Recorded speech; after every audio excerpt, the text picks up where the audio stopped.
So, coming up on Saturday night, we've got Fabio Wardley taking on Justis Huni for the WBA interim heavyweight title. The Ipswich fans are looking to see their first win at Portman Road this year. I think it's a good fight, to be fair. I would have preferred Big Baby Miller purely for the build-up alone. That press conference was absolute box office. You saw, bro. Don't tell me I'm soft and I ain't done nothing. If I did something, I'd stand on it. If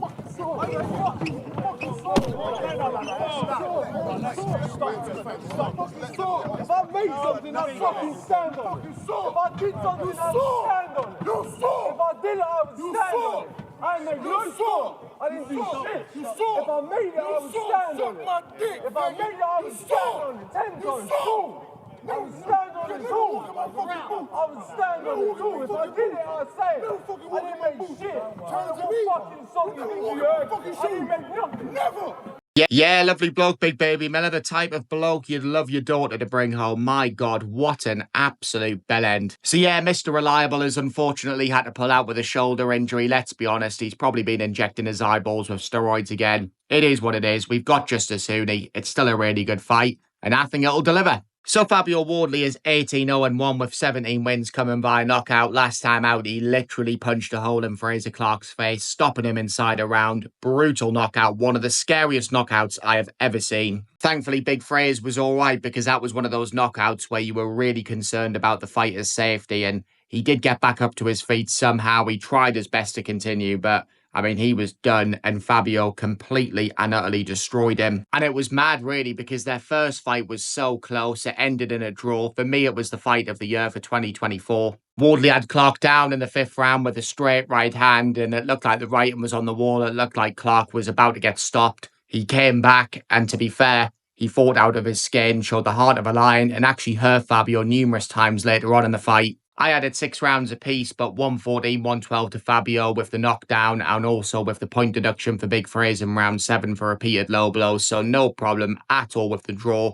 Neither man deserved to lose it at the end of the day, and I think it was one of those where you just knew that there would be a rematch, and I thought it would be a similar kind of fight. I thought Fraser might be able to outbox Fabio, but boy was I wrong, because Fabio looked world class in the rematch, and you can really see that the work that Ben Davison's put in with him is starting to come through now. He's so much more composed, and he closed the show in emphatic fashion. So I think Fabio is getting better and better all the time. You've got to remember with him as well, he had no amateur career. He's got a white collar background in boxing. And he's 30 now, so he's banging his prime as a heavyweight. And I do really feel as if we will see an even better Fabio on Saturday night. I think he's the type of fighter that thrives under the pressure. I don't think him fighting in front of his home fans will derail him at all. I think he will love every second of it. And I think he's coming for war, as he always does. And this is his moment. If he wins this, he'll be mandatory for the WBA title. He's already cleaned up domestically, stopping Nathan Gorman inside 3 rounds, picking up the British heavyweight title back in November 2022. He's also got a really good win over current British champion David Adley, stopping him inside 7 rounds. He picked up the Commonwealth belt that night, as well as successfully retaining his British belt. So he's done everything that's asked of him so far. And, you know, it's one of those where at some stage Fabio is going to come unstuck because he is so open. His defense isn't the best, even though, like I say, he has got a lot better. But he does have dynamite in both hands. Every single time he's won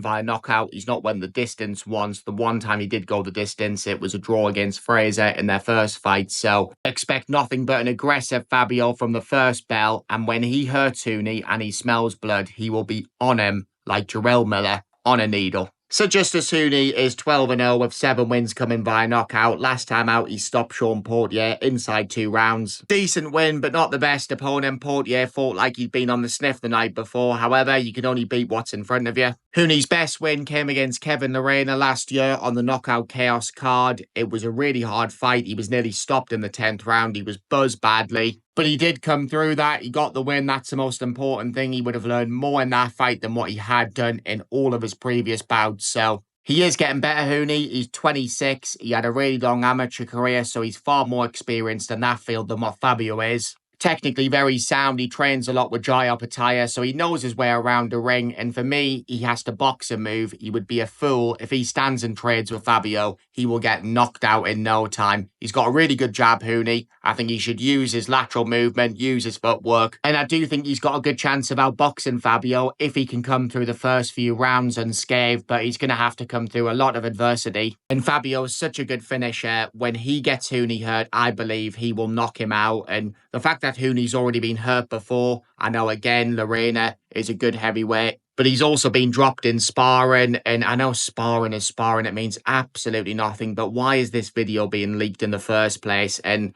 I don't think Huni's chinny, but I don't think he's got the best chin in the world. So yeah, Fabio inside 6 rounds for me, but I honestly wouldn't be surprised if Huni did manage to outbox Fabio. He does have a chance of stopping him. Fabio has been hurt before. His nose always gets busted up, but he does have a good chin. And he's going to have more or less 20,000 people behind him. They're all going to be against Huni. I'm sure Huni will give a good account of himself, but I just think Fabio is going to be way too much for him. And the body snatcher is fighting the unbeaten, very much avoided TBA. My God, what a depressing state of affairs Dillian Whyte's career has become. It is just awful. So TBA inside 3 rounds for me. He'll probably knock out Dillian with a right uppercut. So yeah, hopefully Wardley Huni delivers, guys. I'm sure it will. I've never once seen Fabio in a boring fight, so I'm confident it will deliver. Let me know your thoughts in the comment section below. Subscribe if you're new, and I will see you all on the next one.